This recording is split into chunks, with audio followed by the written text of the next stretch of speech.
Jamel Berry, please come here. Jamel Berry, please come here.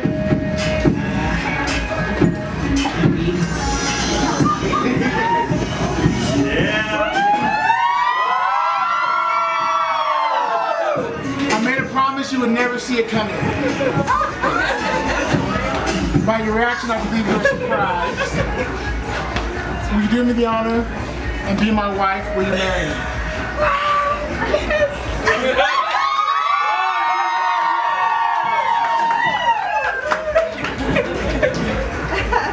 You need to open it.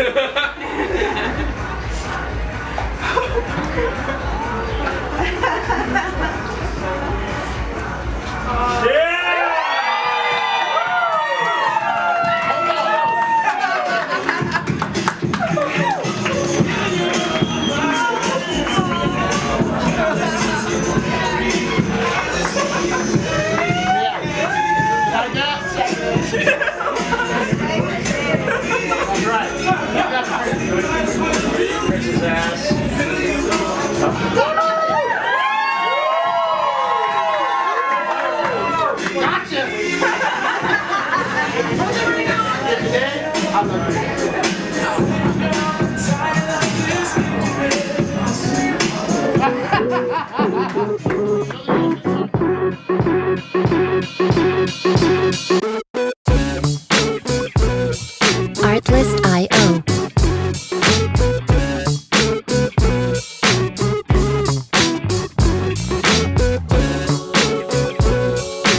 Hello, and welcome to Rainbow Dreamcatcher, the Love Podcast. My name is Nilla, and I am a marriage and family therapist and relationship coach. I travel the world helping individuals to learn the skills they need to have happy and healthy relationships. And I'm Big Sexy, her loving husband and co-host, here to provide Levity. So you guys, you might recognize that is a different word than the word we've been saying for the last, 15 years. Since the start of this podcast. At least 9 episodes. At least 9 episodes. We have been saying brevity. Brevity. I think for 2 reasons. One is, we didn't really know exactly the definition of the word. We weren't paying attention to the word we were saying. To the words we were saying. And 2 is that we're learning Spanish, and that is just a lovely way to roll that R, that brr, brr, brr, brr, levity. Brr, levity. Brr, levity. So we got the right word. Thank you, astute listeners. We have the right word now, and now we understand. Levity. My partner is bringing something more than just brief.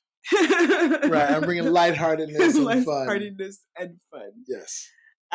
So for today, I'm actually really excited because the topic that we're going to get into today is one of my favorite as a relationship therapist, and I'll tell you why. Most of the time, I am dealing with folks that are having problem after problem after problem. Problems with communication, problems with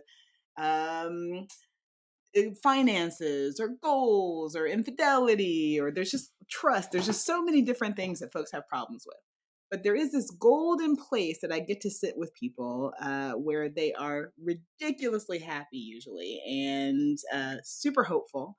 And it's this wonderful and magical place in, I think, the evolution of a long-term committed partnership.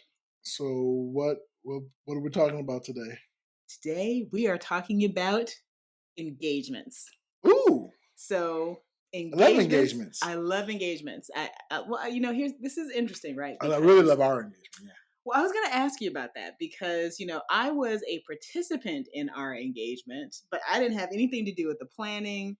I, like a lot of folks, apparently, according to Glamour, 67% of potential brides had no idea that they were going to be proposed to. I'm not sure if that says brides or people. 67% of people had no idea that a proposal was going to be taking place. I was in that camp for the most part. I didn't know. I kind of knew something along the lines was coming. I didn't have any idea. So I'm going to stop talking. you tell our listeners about our engagement. Well, I mean, the reason I think you had a modicum of an idea that it was going to happen and in relatively soon nature was the request for the rings. Like I mentioned, the request, the decoy, as it were, for you to provide me options for an engagement ring. Right. All the while I was working on another idea. I am an entertainer. I'm a performer. I like audiences. I also like big, grandiose affirmations of love. And I always had dreams of having a big surprise engagement. When I asked, when I was going to ask to marry me, I wanted it to be special. And so when I realized that I was going to ask you to marry me, it had to be special. It had to be big, and I wanted everybody there to witness it. Okay. Yeah, so I tricked you. Well, and ladies and gentlemen, let me also just interject, and I'll tell you, I'll fill you in the details later. Not only did he trick me into planning my own engagement party, y'all. I did the work. I did it. It was me. Yeah. Well, I mean, we both did the work of it. And no bitterness. I'm not mad about it, you guys. No. So it's actually kind of funny. I didn't trick her into planning it. I used her idea, and then I took over the idea, and I turned it into something different. So he used my labor and co-opted it, y'all. Yeah, I co-opted your idea. You had a great idea for a party. I did.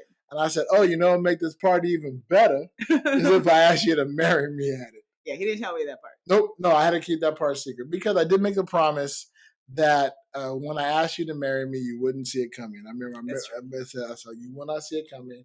So then I got to start planning, and I know I can't do this by myself. So shout out to all our friends and family members who were there who knew about it and helped me keep it a secret. Thank you. And it was a big, big, big deal. It was a big deal. There were a lot of people there. So the way I was tricked, quote unquote, y'all aren't seeing the air quotes, but I'm making the air quotes. If you're on our Patreon, you're seeing my air quotes. You're seeing the actual air quotes, yes. So we, okay, so I'll tell the story. So I was, you had a show. I was in a show. In Las Vegas. Called Alibi the Show. And it had done so well that year that it had been nominated for a Best of Las Vegas award. Yes. Which, huge deal. Super great. Like, really great honor to have, particularly for a live show in a city like Las Vegas where there are so many different live shows and so many different kinds of interactive experiences. To kind of rise to the top was pretty neat. So once I heard that, I actually said that we should probably have a party to celebrate this like really great achievement and, have one, it was a really fun show. I'd seen it a few times and I thought, how great would it be to have our friends and our family and we go through this super fun interactive experience together. And at the end of it, we're going to have a big old party to celebrate like this wonderful creative space that, my, at the time, boyfriend had been a part of. I thought it was super cool. So I proposed that idea. And, amazingly, no fight. My partner was like, yeah, no, that sounds a great idea. I mean, that sounded like a great idea. That sounded amazing. But all this time I had been looking for a way to get everybody together, to get you to an event without it showcasing the possibility of booking dinner reservations at the Eiffel Tower in Vegas. Yeah, pretty common. Going up to the stratosphere, right?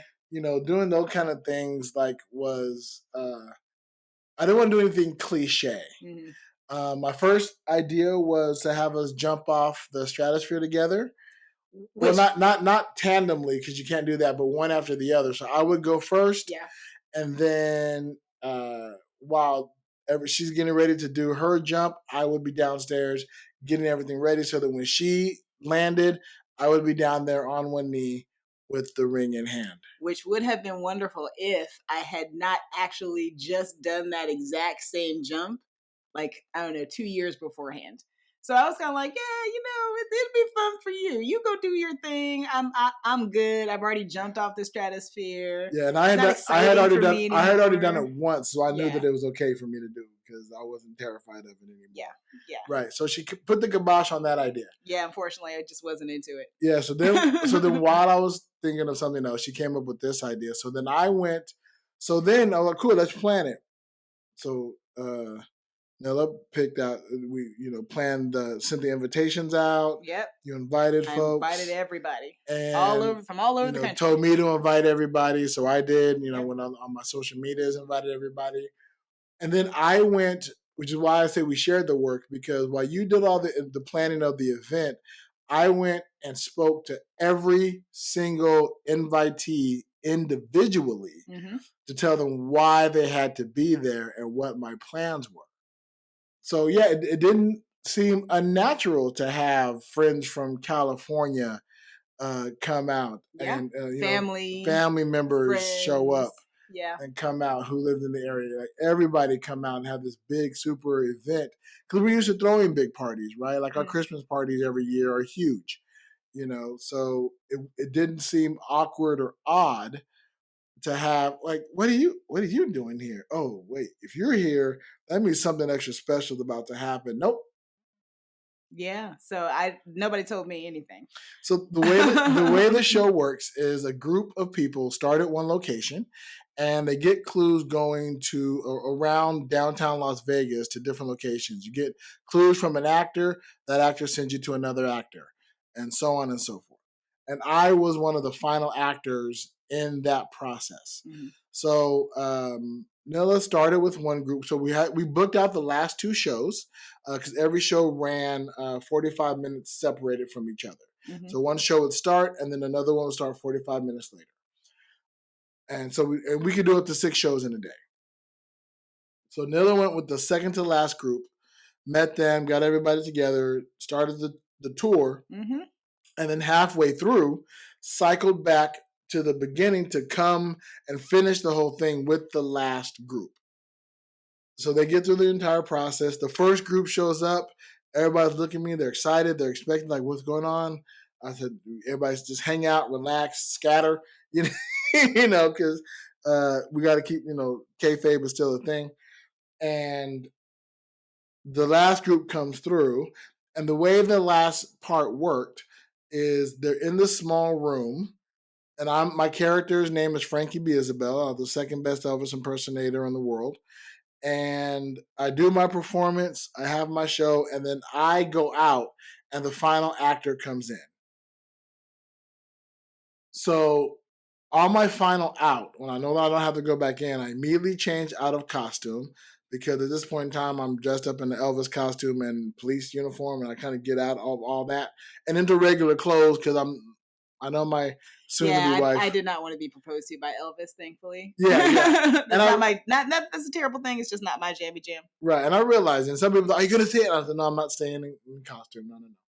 And so I got changed, and then I had a friend of mine on the curtain that separated the room from the outside, and I grabbed a pillow, got down on one knee, and I waited for the show to end.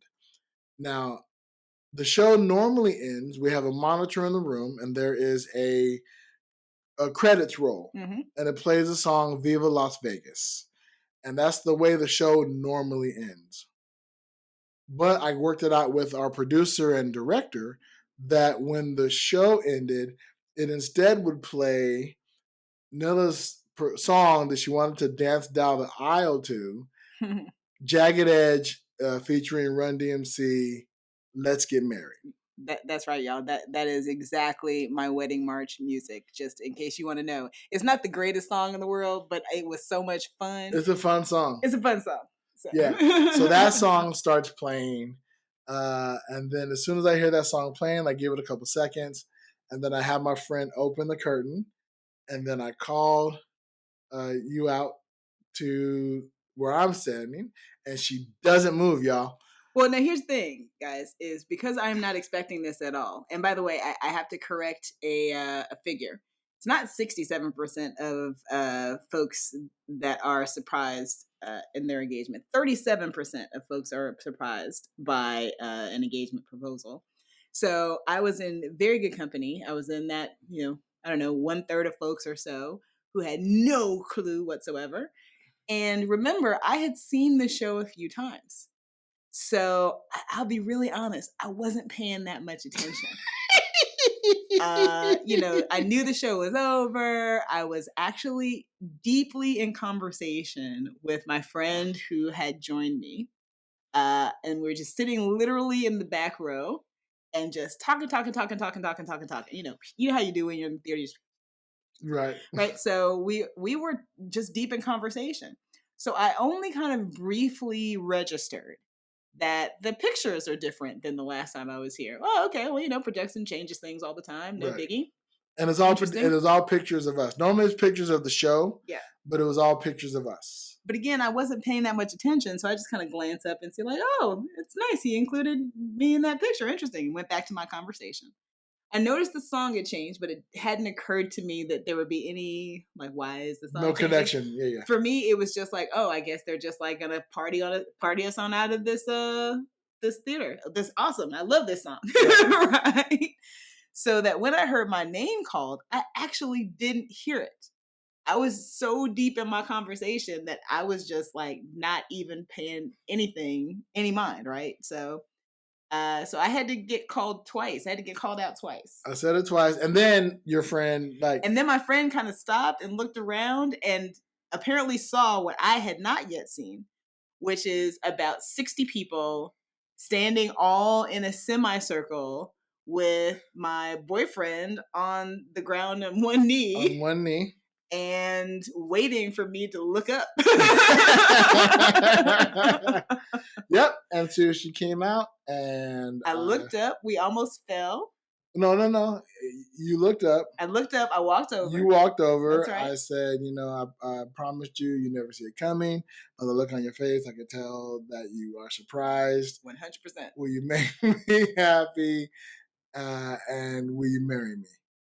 And you said, yes. I said, yes. And then I tried to drag him up to his feet. You tried to pull me up, and I said, no, you got to open the box. He refused. And when we first started kind of hinting at the idea of getting married, possibly, like that was kind of where our relationship seemed to be going. Yeah. I wasn't really hinting. I was pretty much saying. Yeah. Yeah, you sent me a picture of a ring. I did. And you initially said you wanted a ring that looked like that. Mm-hmm. And then you said, no, I want that particular ring. Right. And it took me forever to find it. I found it and had to work to get it. Yeah. It was not going to be easy to get, but I worked to get it. Thank you, everybody who helped me out. Shout out to my mom. Shout out to Patty. Everybody who helped me get that together. So when you open the box, it was that ring. It was that ring. It was, and I tell you, I was absolutely stunned. And it's so weird. I think sometimes people, I don't know. The question I get sometimes is about the ring. People will ask me, like, they'll get to that point in the story and they'll be like, he gave you a selection of rings to choose from. I just want to point out, statistically, and this is from the reputable source we know as Glamour Magazine. All right. That 61% of people consult their partner before they buy the ring.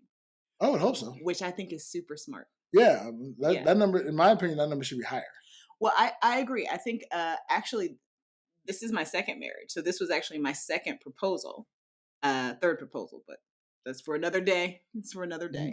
This is a bad way to talk about all three proposals. Well, I mean, we can engagement. Well, only one of them turned into an engagement. I guess three proposals. Yes. 2 engagements. 2 engagements. And 2 marriages. And 2 marriages. Yes. Yeah. So the first engagement, actually, my ex did not consult me on the ring at all. Okay. And actually got a ring that was quite literally the opposite of anything I would have asked for. Oh, wow. Yeah, it was one of those like, I don't really care about this. I don't really care about that. I really prefer this. I really prefer that. And it was like the exact opposite. So actually that became a thing. And I don't know if that's a thing. That's something maybe we should explore with our listeners. Listeners, do you have any stories about your engagement ring? Because I have to tell you, that became a point of contention. And actually, I almost did not get married that first time because I told my partner that I did not like the ring. And I wanted a different ring. And that person was very upset. Like very, very, like took it very personally. Wow. Like, like it was a rejection of them. Of them, right. Yeah. So like, yeah, the ring almost saved me, guys. Yeah. I'm very much a proponent of, no, tell me what you like so I can get what you like. Because like jewelry, unless I had seen you always wear this type of ring and go, okay, and have an idea of what you like. If we ever had a discussion around jewelry, then I can imagine pulling out something. Right. But then otherwise, everything else is just going to be your stereotypical, engagement ring style. Sure. Which was also part of the difficulty in finding that particular ring, was because it was not a typical it wasn't a traditional engagement ring. Right. Which makes it even more awesome. Agreed. It's a lovely ring. I love it. I loved it. It's beautiful. That's a different story for a different day, though. Yeah. It's what else is really interesting is that there is we got engaged in May. Yes, we did. May 17th. And May is actually outside of what we would call engagement season. Did you know that there is an engagement season? No. Now, here's what's interesting, is that part of our story started in engagement season. Okay. And it just didn't finish until later on. If you had to guess, what month do you think is the most popular month to get engaged? I'd probably say January. Close. February. December. Okay. I was thinking holidays, right? So I was thinking either New Year's, New Beginnings, will you marry me? And that's the beginning of a new year. So I mentioned February, Valentine's Day. Yep. A lot of engagements. So I mentioned a season, right? So December is the most popular month. So winter, okay. But the season is actually for American listeners, right around Thanksgiving, ending right about Valentine's Day. Okay. Why do you suppose that might be? Holidays. Exactly that, right? We had a kind of like a gift in the idea that there was something that would bring families and friends together. But, outside of that, Thanksgiving, Christmas, Valentine's Day, there's kind of an expectation, right? So engagement season is actually from November to February, which is when the majority of folks actually get engaged. That makes sense. Yeah. And that lets me know that I definitely still also go against the grain, because there's no way in hell I was going to ask you to marry me on Valentine's Day. That's too corny and cheesy, in my opinion. That was the first date I got married. For my first marriage. Really? Was Valentine's Day? Yeah. Yeah, I mean, we did get married on Memorial Day weekend. Yeah, but not by choice. Yeah, that was dictated by the venue. Right. Yeah, we did try other ideas. We had other ideas. That's true. But so that's the season. Okay. But I was going to say, you actually did in some ways hit the season, because you took the extra step of asking. You went very traditional. Yeah, I did. In asked your asking father's my hand father's permission. It wasn't exactly permission. Well, he wasn't going to grant. I asked for his blessing. I asked for his blessing to become his son-in-law. That's right. Yeah, I did a very. Can I be a part of your family? Can you call me son-in-law? Yes, I did a very traditional thing of asking your father for your hand in marriage. Yeah. I mean, we don't have to get into that. No. I have feelings about that whole traditional spot, which is fine. I think as things have shifted and changed, I think I'm okay with that. I have larger issues with societal expectations around how we are treated in gendered ways, right? Like, I didn't go ask your mom's permission. Right. Right. So that's maybe the kind of like that I'm Yeah, I feeling. get Not it. about I that get thing, it. but Yeah. the general Yeah, and there's I think I'm also very much anti-gender tradition norms in general. I think I did it because I knew it would be important to him. Yeah, well, and that's the other thing too, is that it's not just a connection of two people; it's a connection of two You're families. connecting two families, right? And irrespective of whether it was important to me or not, it definitely was important to my family, who is very traditional. Right. So I think that was probably an accurate reading. Yeah. So I want to be loved by everybody. So I got to speak a lot of those other ideas. And okay, well, so what you like? What you like? What you like? Oh, this? Okay, I can do that. Yeah. So it's interesting too, because for me, when I thought about engagement, I didn't think about what the purpose of engagement was. It's not just to get married. Well, I mean, it's not to say, hey, you. Well, it's interesting. It serves a couple of different functions, and it served a few different functions over time. Of course, it is just on the face of it, it is just the public announcement, right? That says we intend to, be in committed partnership and to make all these legal commitments. And it's like announcing an intention to set up a contract. Okay, right. But it's the first public announcement, right? That actually before had a purpose, because before you had a dowry.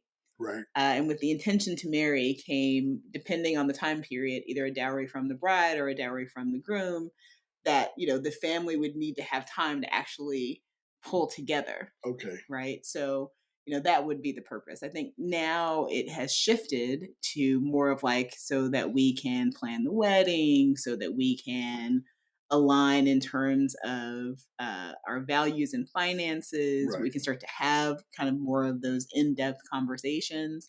And I think that it's now evolved to a place where it actually is a time to prepare for long-term committed partnership, right, and to start to make the adjustments and ask the questions that will prepare you for long-term committed partnership. Right. At least that's the way that I hope that people are utilizing the time. I think for a lot of folks, it is a party planning stage. Right. Right. It's also a way to become, still stay together, but be an ex-boyfriend. Yeah, that was a nickname that I gave my dear heart here, which was the best ex ever. Yes. Because he was no longer my boyfriend. I was now the fiance. So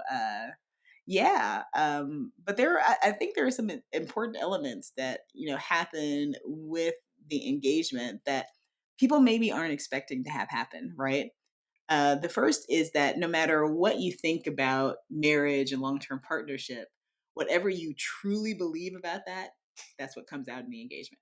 Okay. And people are often, at least I shouldn't say people are, I have sat with a number of folks who are surprised at how they view marriage and partnership when they're actually moving in that direction versus how they thought they would envision it. Okay. Right.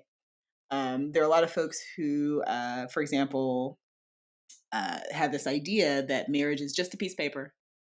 It's just a piece of paper. It's not going to change anything. I don't know. I don't know. I think I don't know that we had that. Did you have that understanding? I'd been married before. Right. So I think for me, I had maybe a different understanding of the kind of commitment and that kind of thing.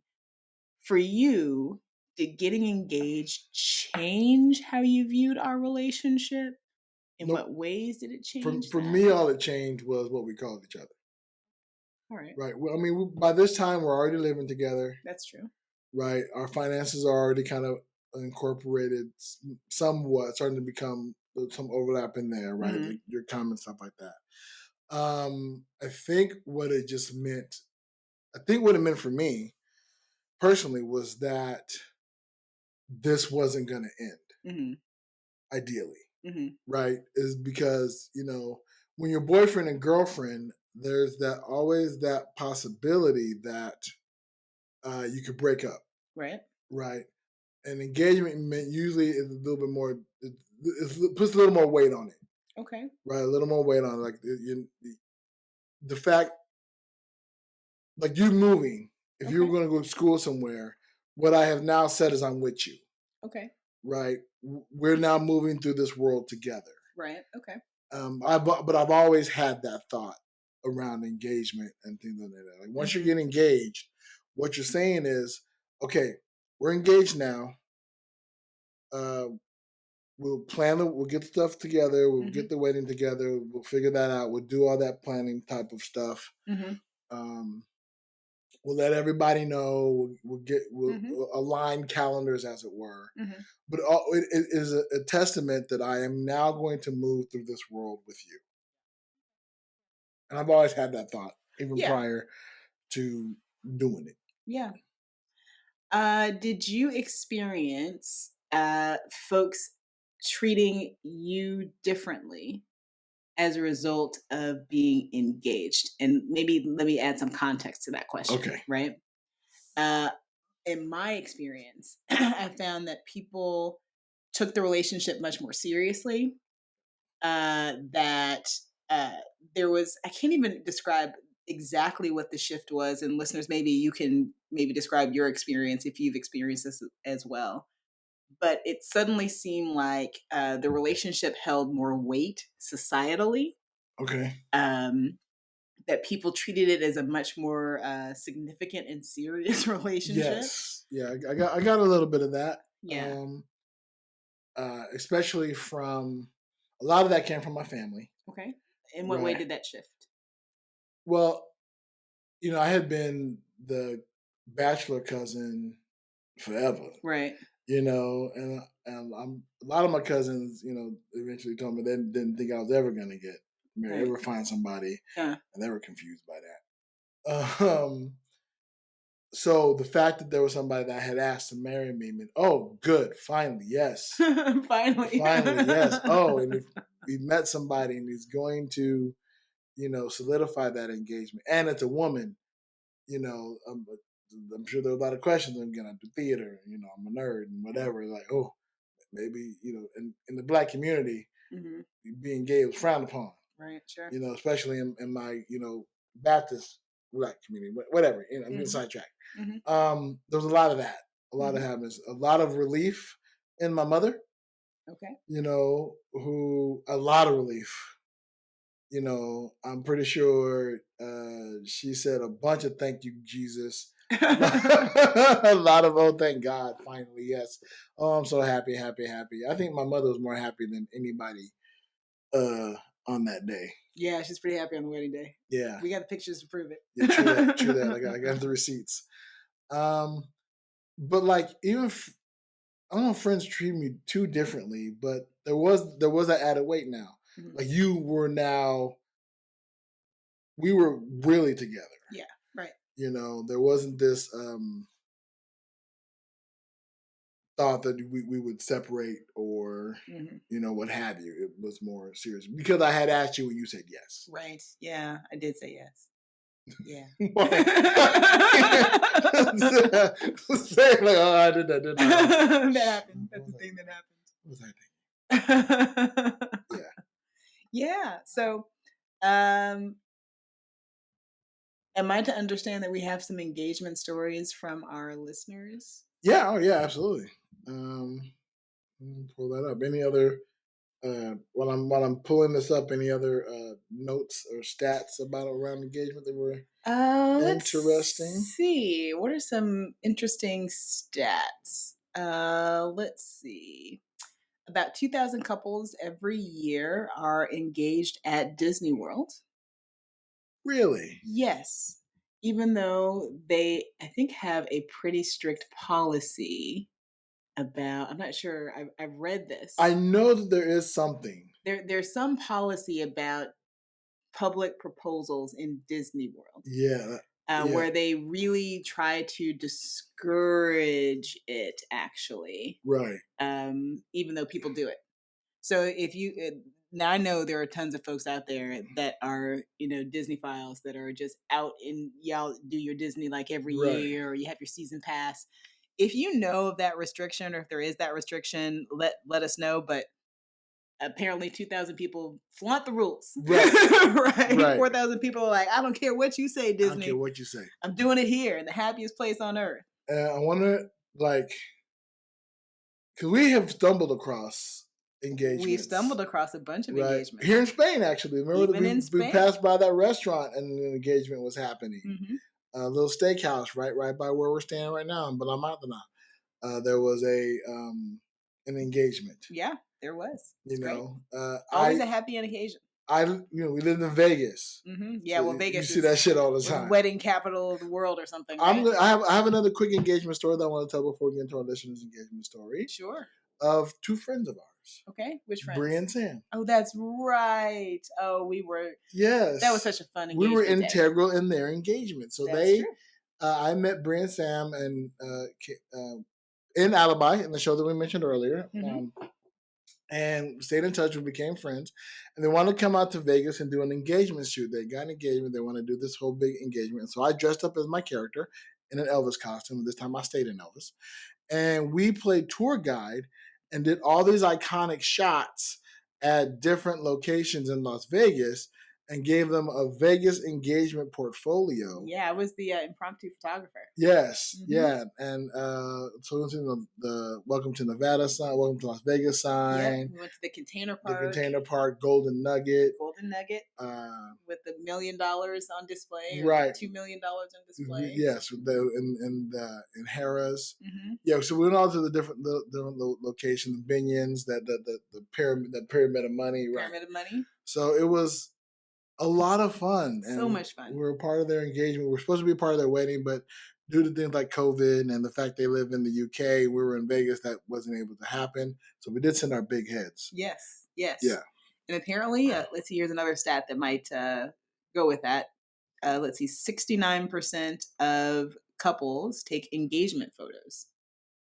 I don't think we only 69%? Well, that's like 70%. That's a lot of people. I would think, I guess, have an engagement photo shoot. It says take engagement photos. I don't know exactly right. What that means. I want to know what that means. Because we didn't take engagement photos. But we do have photos from our engagement. Yeah, I think it's probably more like a professional photo shoot. Like we're taking pictures of right. us as an engaged couple. We didn't do that whole thing. We didn't do that thing. No. But we were in the 31% of people. We're in the 31% of people who did not do a photo Only 80% of people do that? Right. Well, that's surprising. But now when you say professionally, no, I understand that stat now more. Fair enough. Okay, this letter comes from our friend Sarah. Mm-hmm. And Sarah says, hello. I've been enjoying the first few episodes of Rainbow Dreamcatcher and love listening to podcasts on relationships. Thank you. My name is Sarah, she, her. Thank you very much for the pronouns. And I recently got engaged to my long-term partner, now fiancé, Mayu, he, him. We've been together for just under 7 years, and we've been talking about our long-term plans in marriage for a while now. I'm very happy to say he's a wonderful partner. We've been on the same page about many aspects of a relationship. So much so that I decided to ask him to marry me and pop the question a few weeks ago. Yay! Awesome. And you'll remember Sarah and Mayu. They came to your pole recital. I do remember. Yes, and then we all went to the burger place and hung out. Yes. We had been talking about getting engaged, and he asked me what kind of ring I would like. See? Smart man. When searching online, I found a ring and a ring box I thought he would like, and I decided to propose to him. Love that. I had them for a few weeks, hidden in a drawer, and tried to come up with a plan to propose. I hear you. I thought of different options, something public, maybe at a restaurant or a place significant to us. In the end, I decided it would be nice to do something private at home. We love cooking delicious food together and had planned to try making gumbo for the first time. Ooh, I want to hear how that turned out. I made brownies and raspberry sorbet for dessert, and we had a lovely evening cooking and eating together. Afterwards, we went to the sitting room. He left the room for a minute, and I went and grabbed the ring. I wanted it close in hand in case a romantic moment occurred, so I shoved it into the couch between the couch cushions. We were sitting there for a while, and I started to tell him how much he means to me, how wonderful of a partner he is, and how I'm so happy to be with him. He said, save something for your wedding vows. And at that moment, I reached into the couch behind me, pulled out the ring box, and said, about that. Huh. When preparing for the proposal, I wasn't sure what kind of reaction I would get. Yeah. Even though we have been dating a long time and have discussed marrying each other, I didn't know if he would be casual or surprised or even if he would say no. When he saw the ring box, he smiled and laughed and said, "What is happening?" I can't remember exactly what I said, but I asked him to marry me and he said yes. He was quite stunned and asked a few times if this was real. We didn't tell anyone that evening and just enjoyed the feeling of being newly engaged. The next day, we told our immediate families, and since then we've been enjoying calling each other fiancé. Yeah. We're not planning on getting married anytime soon, but I'm wondering if you have any advice for recently engaged, soon-to-be wed couples. FYITF, Sarah. Yeah. And for this podcast, I won't say what FYITF stands for. But Okay. Sarah's a scoop. Oh, okay. So it's a hey scoops type of thing. Okay. So thank you, Sarah. Secret insider language there. Yes. If you want to know what that means, either listen to Matt and Madely's Hey Scoop Ice Cream Social, or you can listen to my podcast, Big Sexy Digital Nomad, and you'll learn what that stands for. Okay, so that ended. First of all, thank you for that story. Thank you so much. That's super awesome. Super appreciate it. I loved hearing how that all developed. I love how you just decided that, you know, you knew this was the person that you wanted to, you know, walk through the rest of your life with and just make that happen. I love that you bought the engagement ring. I think that I love everything about this story. Yeah. So. I love, and they showed, she posted on social media, picture of the box and the picture of the rings. Really, really cool ring. Mm-hmm. Well, that's awesome. Yeah, well done. Good job. And I believe me, I get the getting the ring, and then okay, now how am I gonna do this? I'm gonna make this. And I love that you went with the intimate, quiet route. Just the two of you doing something you both love doing. You know, sharing this loving, intimate moment together. And then also waiting to tell the world. Like, that's the exact opposite of what I do. Right? I told the world immediately, and everybody. I wanted for weeks in advance. For weeks in advance. I wanted everybody there. Any advice for recent engaged or soon-to-be wed couples? Yeah, you know, I would say that you want to use this time and really talk about the difficult topics. Now, what I would suggest that folks do, and this is something I suggest for my relationship folks, is it almost doesn't even matter what resource you use. Okay. Find either a conversation game or a book that just has a list of questions to ask before you get married. Didn't you have a book that said like 2,000 questions to ask before you get married? I do. I have that book. It's called. We never read it. No, I did. I've read it millions of times, and we have answered those questions. Oh, sweet. Okay, good. But it's called 1,001 Questions to Ask Before You Get Married. I actually found that book in the middle of a bookstore in Japan in like 2000 or something. Oh, wow. So, and it still is super relevant in that it asks a lot of questions that are really important to what happens across time in life for folks. Okay. But that maybe we don't talk about during the happier times, right? Like we don't talk about things like what happens if one of our parents gets sick. Right. Oh, wow. Would you want them to live with you? Would you want to move to go back to a homestead, that kind of thing. Right. You know, talking about things like, how do you spend your leisure time? How do we decide things like vacations? How much spending is too much spending, right? Like for me, $25 might be like, whatever, you do whatever with that $25. For somebody else, that might be $2,500, right? Oh, I would love to be that way. So, you know, it goes through a lot of the, I think, non-standard kinds of questions that are important for partners to talk about, right? So a lot of us know about talking about wills. A lot of us know about talking about finances. Right. Some of us know about talking about kids, that kind of thing. But also just what happens across lifetimes. That's interesting. Right? So like what happens. Maybe one day I should read that book. One of us is interested. Well, I mean, you've gone through the questions. You maybe just didn't know. Right. But you've definitely gone through and answered those questions because I have asked those questions. We've had those conversations. We've had many of those conversations. There would be a spark the question in the book. Awesome. if I have any advice coming from a non-professional, this has gotten me through the concept of and watching people change after saying, I do or getting married, and suddenly it gets more serious, Sure, heavy serious, and of course it should because you get ready to do life, whatever. But then they forget what it was like to be dating.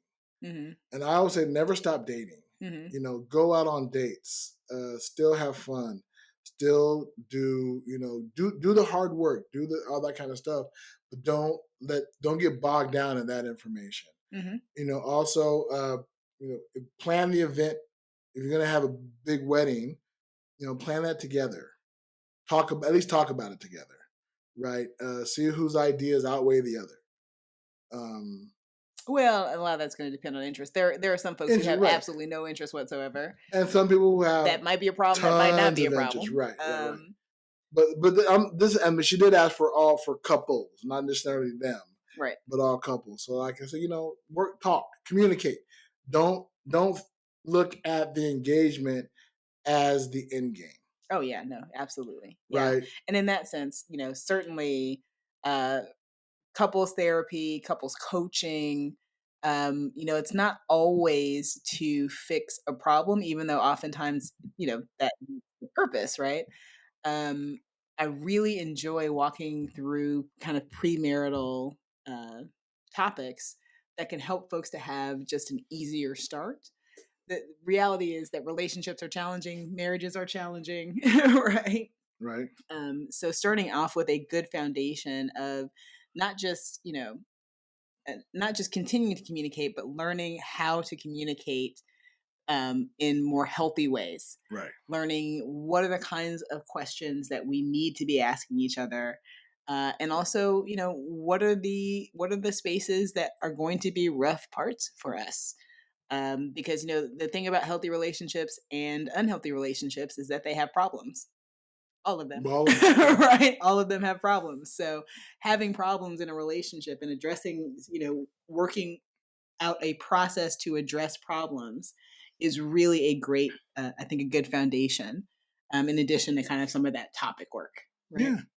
Yeah. So relationship coaching, relationship counseling, but primarily communicating and being honest about your thoughts, your feelings, your beliefs about what the future should look like. Yeah, I like that. All right, here we have a question. Okay, and I found a question that was still kind of in the same vein. Okay, of this. Oh, hopefully, I have an answer.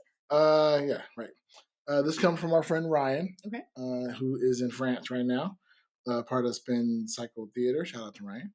I know there is no timeline, but do you think there are milestones that you need to cross before marriage? So that's interesting, right? Because milestones have been kind of like a staple of at least American life that says there are certain things that you do at certain times. And that kind of denotes that you are an adult. It kind of moves you through what it means to be an adult, what it means to be, a partner, right. What it means to be married. The challenge is that those milestones have changed so much over time. Right. So like getting your driver's license, being able to drink, being able to old enough to rent a car, right. owning property, right, graduating from a particular like education program, right. Certain career moves, right. That being said, I would tell you that the landscape is changing. And when I look at how, like, for example, millennial couples are moving forward, oftentimes a lot of those kind of milestones are not available, right? Right. So I think the first thing is to recognize that there is, I don't think that there is a particular set of milestones outside of the readiness of the couple. Okay. And when you look at the readiness of the couple, for me, that really looks at how we have built a foundation of trust, right? Now, when I look at trust, I think of it in 7 parts. I know it's not just like one big thing. Okay. But for me, trust looks like boundaries, reliability, accountability, There's the vault, which is those understanding those things that we keep secret and private between us, like what is our world versus the world out there. Okay. And what do I need to keep with our world? We should probably, that's a whole other topic we should probably. Absolutely. Very interesting topic to talk about, the secrets that you don't want to talk about. That you don't want to talk about? You want to talk about, right. So there's the vault, there is integrity, there is non-judgment, and then there's generosity, right? So focusing to me on building solid foundations in those areas that when I look at my partner, we have and understand boundaries. You know, I'm a reliable partner. My partner is reliable to me. I'm accountable because, you know, we're going to mess up. You're going to mess up, right? So we got to be accountable for those things that we don't do well or that we have, you know, in some ways violated boundaries or values. That I understand how to care for you, right? That you can ask me for help. That I'm honest with you, and then generosity is that I hold the best possible version of you, right? So if something should happen, let's say, I don't know, I injured myself and I'm in the hospital and I call you, right? If you don't pick up, my thought might be, well, this person is otherwise disposed and maybe, you know, he'll get back to me whenever he can, versus like, you never pick up the phone when I need you, right? In one case, that person is being generous, right? Like I'm taking the absolute best version of you, versus non-generous, which is the absolute worst version of you. Yeah.